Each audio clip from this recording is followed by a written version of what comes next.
The certainty that you want to have is that everything always works out for you. That's the certainty. Everything always works out for you. You get what you want. It can come in this way, this way, this way, this way, this way. It can come in an infinite number of ways, and you don't care how it comes, and you don't care when it comes. All you know is that it does come, and it will come.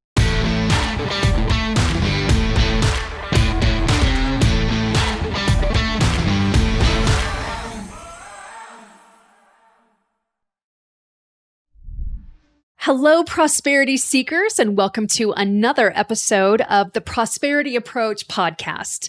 Today, I am really excited to talk to you about the superpower you need, the only superpower you need to redesign your reality any way you want and any part of your reality the way that you want. The superpower I'm talking about is the superpower of certainty. Certainty is not what you think, and certainty is the missing piece of your joy on the journey.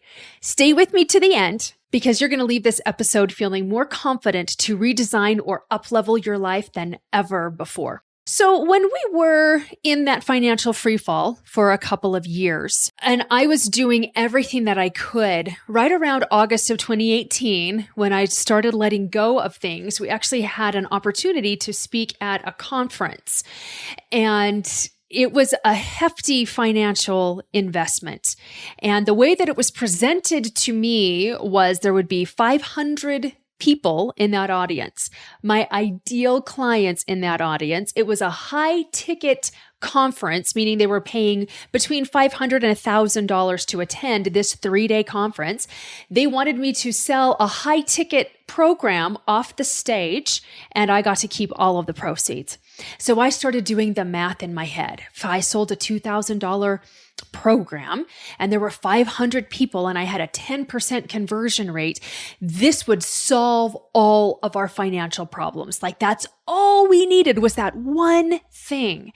And so my husband and I decided together that we would go all in. And it was about a $10,000 buy-in by the time all was said and done. We missed a week of work because it was a 3-day conference. We had a lot of travel that we had to do between hotel accommodations and food. I mean, it was nothing to sneeze at for sure. But I knew this strategy would win. Like I knew it. I was certain like this was the answer God had for us where we could avoid bankruptcy. We could avoid, we could stop the free fall, like all of it. This was it. This was it. And I had also bought into the whole idea that you only need one person, you only need one connection that's going to shift everything in your reality, which is actually true, but I was just banking everything on this strategy working. And I worked so diligently on my presentation. I practiced dozens of times and I knew that I was going to knock this thing out of the park. I was so intentional and so deliberate. And then we got to day 1 of the 3-day conference. And there were 19 people in the audience. Day 2, we had 12 people in the audience and they canceled day 3. Now I got up there to give my speech and to sell my program to 12 people in the audience. And this is how many we sold. I lovingly refer to it now as the conference that wasn't, because everything that we were guaranteed would happen didn't. And found out later that there were only ever less than 100 tickets sold. I mean, it was just, there was lack of integrity going on in those, with the conference producers from the get-go. And I came home devastated from that. It was the end all be all. It was the answer. It was the nudge that I had followed. I had done my part. I had done everything that I could do. I showed up powerfully and I was crushed. It was, it was the last idea that I had to save us from this free fall. And then I remembered something that I had read by Wallace Wattles. And he had talked about if you are working on something and you're doing your part and you do your part not perfectly, but you do your part and you do everything that you're supposed to do, and it falls apart in a perfectly unexplained manner, this means that God has overruled what it is you want and something better is coming for you. And he shared a story of one of his students that had a business proposal that he had and was very prepared for it. When he got up to deliver his presentation, it just fell apart. And rather than be really disappointed and rather than be really upset, he just was like, oh, okay, well, God overruled that. There's something better coming for me. And he went along his merry way. He said he didn't allow himself to feel disappointed.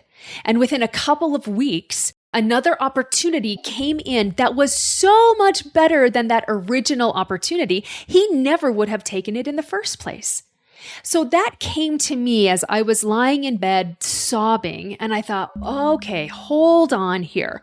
I'm diving off this cliff of disappointment here, but did I do my part? Yes, I did my part.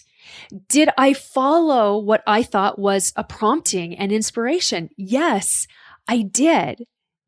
Did I do just my part? Yes, I did just my part. Well, then this means God has something better in store for me. And I had no idea what it would be, but I trusted it. And I got out of bed and I blew my nose and I got dressed and just let it go, so to speak. I did what I did. It was what it was. There's no use being really upset about it any longer. It's finished. What else does God have in store for us? Now, not only was this going to solve all of our financial problems, but this was the means to getting us to Hawaii as well. And it didn't happen, obviously. And I just comforted myself. I comforted myself thinking, all right, God's got a Gideon moment in store for me. And if you've read the Bible, Gideon is called to gather this army, and he gathers this army of 10,000 Gideonites.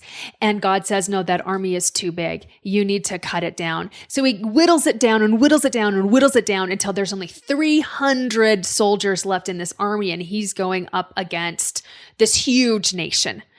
And he just keeps trusting God. And he gets this idea to get in the middle of the night, surround the camp of the enemy, and start banging pots and pans together and screaming loud and blowing horns. And so it was silly, but that's what they did. And because the enemy camp was so discombobulated because it woke them up from a sleep, they ended up like slaughtering each other rather than the Gideonites. And the Gideonites won with no casualties on their side. And that was done so that Gideon had no hesitation about how they won that war. Like, he couldn't be like, it's because of my genius in warfare. It's like he was very, very clear on why they won and how they won. So I was like, okay, God's got a Gideon moment in store for me to get us to Hawaii and to get us out of this financial free fall and all of that. And I let that comfort me, because what else was there to comfort me at the time than choosing to believe that? And within about 12 hours, now this was fast. I mean, usually it happens within several weeks, maybe a month or more. But within 12 hours, I got a text. I got a text from my aunt. And my aunt said, we're selling Grandma's vacation home. Now, Grandma had died 10 years earlier. We're selling Grandma's vacation home, and you get part of the inheritance. The reason for this was that my mother passed away when I was 11, and in my grandmother's will, she stipulated that her inheritance would be passed down to her children. If any of her children preceded her in death, then that child's portion of the inheritance would be divvied out amongst the children of her child, amongst her grandchildren. And that was the case here. So she said, we sold the house and you get a part of the inheritance. And that check was enough to cover Hawaii. It was enough to cover what my daughter wanted, what my daughter was manifesting. We had some car repairs that needed to be made. It covered all of that. Now, it didn't stop the financial free fall that we were in, but that's what got us to Hawaii. That was my Gideon moment. And that was the moment I developed certainty. Now, here's the thing about certainty. Certainty is not what you think it is. And most of us think that certainty is that confidence, that firm conviction in the belief that something is going to happen. An event, something is definitely going to play out. We have this certainty in the strategy. This must work. I have certainty that this is going to work. And that's the certainty that I had going into the conference that wasn't. That was the certainty I had. And this is not the certainty that we're after if we want to make certainty our superpower. The certainty that you want to have is that everything always works out for you. The certainty that you must have is that no matter how it plays out, you get what you want. That's the certainty. Everything always works out for you. You get what you want. It can come in this way, this way, this way, this way, this way. It can come in an infinite number of ways. And you don't care how it comes. And you don't care when it comes. All you know is that it does come and it will come. That is the certainty that I'm talking about. That is the certainty that allows you to have joy in the journey, because suddenly, if everything always works out for you and you don't know when and you don't know how, you just know that it will and you know that it does, it allows you to stop micromanaging the journey. It's why we hate the journey so much, because we have to get our hands on it, because we're trying to manipulate the hows of the situation. We're trying to change conditions and circumstances by working just with conditions and circumstances instead of changing the cause, which is us and the way that we think. And we have our values all skewed into what certainty is and what we believe in. Certainty brings joy. It allows you to be in ease and in flow and to let go of the outcome, and to know that even if the outcome isn't the way that you pictured it or isn't the way that you would like for it to be, that means something better is on its way. And that was when my priorities dropped in. That was when I understood what certainty really was, the kind of certainty that I was after to not only have joy in the journey, but to manifest what I wanted. That was what got us to Hawaii. So, because I love reverse engineering everything, let's talk about how you can get certainty. So, first and foremost, you decide that everything works out for you. Everything, without fail, without exception, everything always works out for you. The second part is to understand that the solution can come in a variety of ways. The deliverance can come in a variety of ways. Again, you don't care how it comes. You don't care when it comes. That one is kind of the tricky one. You got to let go of when. You just know that it's coming. And it can come in a vast variety of ways. You'll get what you want or something better, and you don't have to know how. All the inner game strategies. And then you follow those inspired nudges you get, because we're not just going to sit around in our rocking chair and feel all the feel goods and not do anything, because inspired action is a necessary piece in manifesting and in up-leveling and in redesigning your reality. It's not going to redesign itself, not if you want it to consistently redesign. You got to be part of that process. It's called co-creation for a reason. So I got certainty in manifesting and the hows of manifesting what I wanted. That experience with the conference that was a necessary piece. Like, it had to happen in order for me to get certainty. So did it hurt us financially? At the time, it did. It was a $10,000 loss when we didn't have $10,000 to lose. And yet, everything happens for you. Nothing happens to you. And this was a prompting that was inspired. God inspired me to do that. He inspired my husband with, yes, this is the right choice. Move forward in that direction. And when we saw how it fell apart, many times we're tempted to be like, well, I can't trust inspiration. I can't trust that God actually talks to me because look at the direction that I was given. Look at me following my intuition, and my intuition let me down and my intuition hurt me. But did it? No, it led to a critical piece in the manifesting puzzle for me, which became a critical piece in redesigning your whole reality. Because here's the thing, there's a difference between manifesting and redesigning. Manifesting can come in like out of nowhere and like, boom, things change. And that's really fun.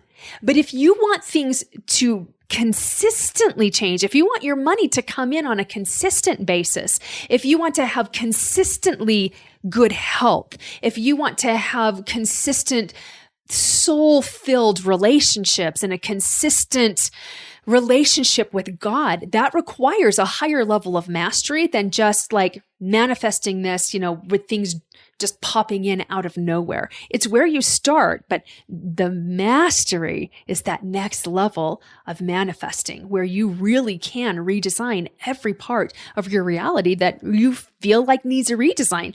And if you don't feel like it needs a redesign, perhaps it just needs an up level. It works for that as well. So I got certainty in the manifesting process. I knew what I needed to do. I knew what my part was. I only did my part. I figured out what the universe's part was and could leverage the power of the universe and the power of God. And I just did my part. But here's what I didn't have certainty in. Could this work on a consistent basis? I got certainty that, yep, I could manifest. But remember, it didn't stop the financial freefall. It allowed us to hit even. Like we were able to break even. But it didn't allow us to get ahead, certainly not in our finances. And so I needed to go to that next level of manifesting and mastery. And that's when I tested it out in that following year of March of 2019 at that 3-day conference in Orlando. So I had certainty that if I trusted those nudges and followed those nudges, that somehow everything would work out. Because where we get caught up in and where we get stuck is that we get to the middle and everything seems to fall apart in the middle and it's messy there and very uncertain in the middle, but we don't follow that arc all the way through to the end. We're just like, see, I can't trust my intuition. See, God doesn't actually answer me. As a matter of fact, the things that I feel prompted to do end up hurting me. And then we stop and we go into doubt and disbelief and we play small again. But when you'll just stay that course and just realize, okay, this hasn't worked yet, but it's going to. Something's going to drop in so it can work. I'm in the middle. I'm not the end. I'm not at the end. I read a saying once that said, everything's all right in the end. If it's not all right, it's not the end. Okay, awesome. It wasn't the end yet. So I followed that arc all the way through. I stayed in that certainty. I did my part. The whole thing fell apart. Something better is going to snap in for me. And again, mine came pretty quickly. That seems to be the exception that proves the rule. You might need to stay on that path of certainty and soothing and just doing your part. It might take you a couple of weeks. It might even take you a couple of months, depending on how solid you are in your certainty. But one way or another, something better will come for you and it will happen for you. So I had certainty that I could trust those nudges, because I let it all play out and then I saw how it all worked. So I go to this conference a few months later, 4 months later in Orlando. And at that point, we were already filing bankruptcy. And by the way, filing bankruptcy is not like you just pick an attorney and like within an hour you filed bankruptcy. It's a several month long process. It took us 3 months for us to get everything finalized and actually file. And so we were in the middle of that when I got to this conference. And I had made a deal with God that I would follow the nudges. If I was nudged to purchase anything, whatever I was nudged to do, I would do. Now we had no money. We certainly had no credit. So we had no way for me to move forward if I was nudged, but I didn't care that we didn't have a way. We didn't have a way to Hawaii and God provided the way. Like that was the most beautiful Gideon moment that God could have given me at that time in my life. It was the most powerful and profound moment that He gave me. And, thank you. the conference that wasn't. Thank you, conference producers who lied to me through the entire thing. Like, oh, this opened the way to the most amazing miracle. So I go there even though we have no seeming way. And I just said I'd follow the nudges. So we go through these 3 days of conferences, and there's a lot of people that come across the stage and their stories are inspirational. It's where I decided we'd never struggle financially ever again.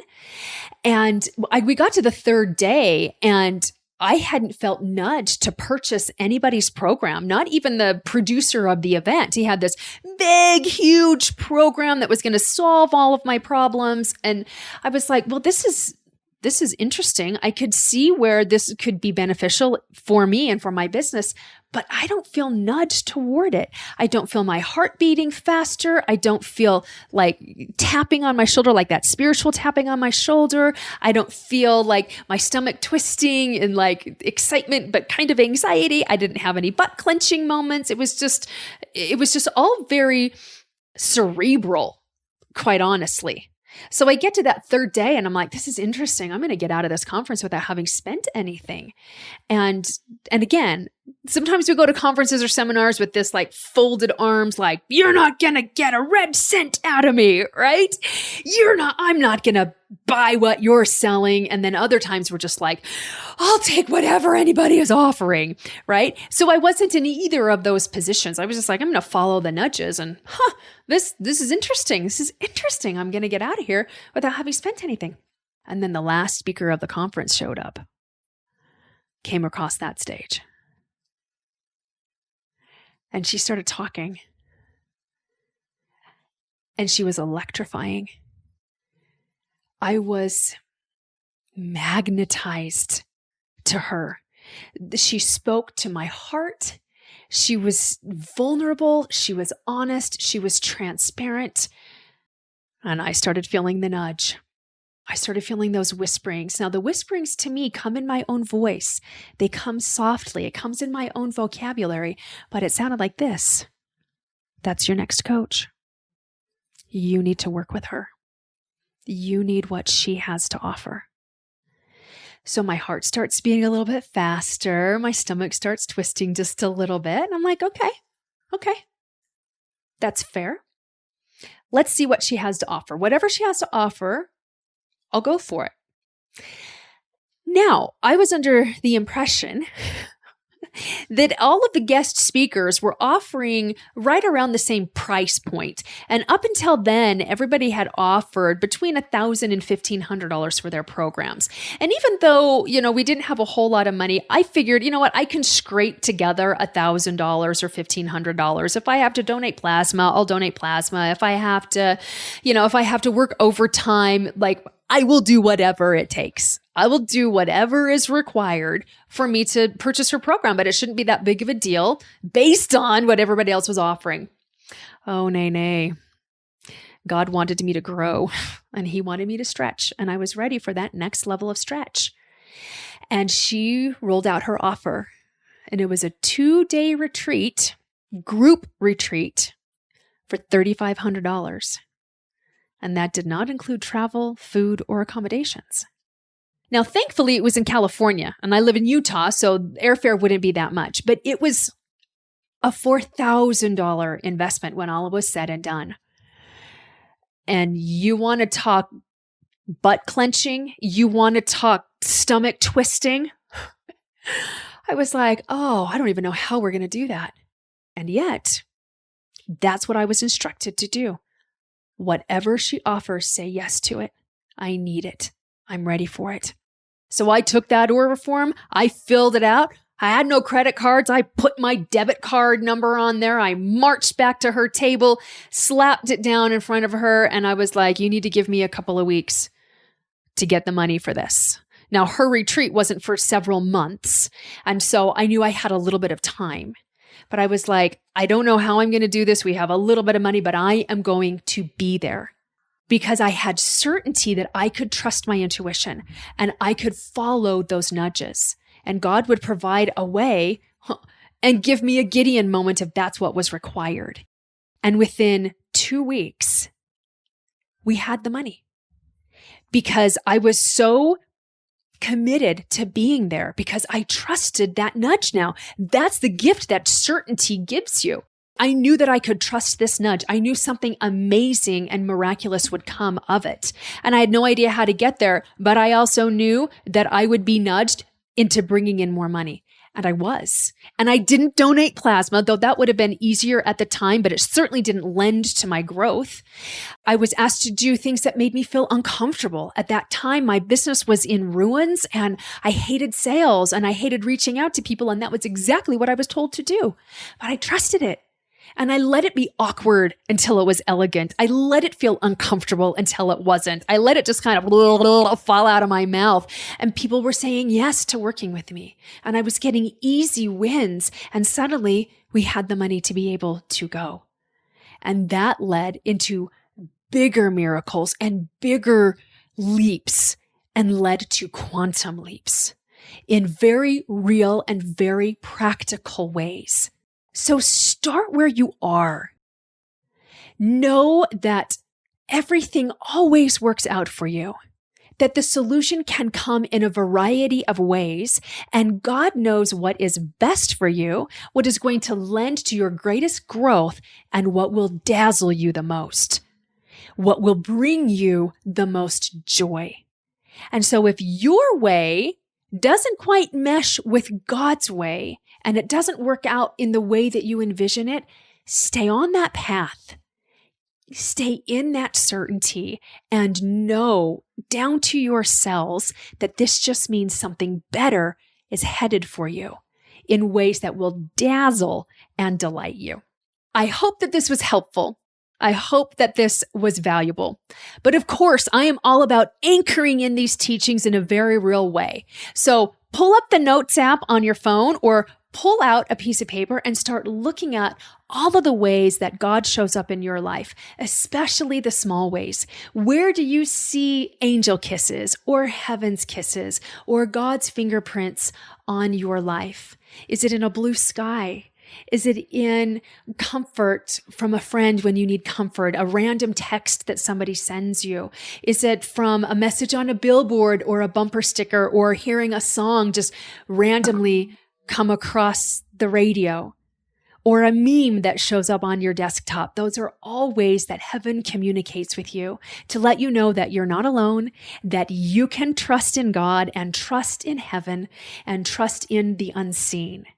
So list all those different ways that God shows up in your life, big ways and small ways, and then connect with me so that I can celebrate with you. It's one of my most favorite things to do is to connect with my audience, connect with my listeners, and celebrate the wins with them. So send me a DM on Instagram. My handle is Allyson Chavez _ ALLYSON CHAVEZ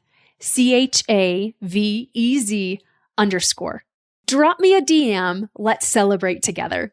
And we'll see you next time on the Prosperity Approach podcast.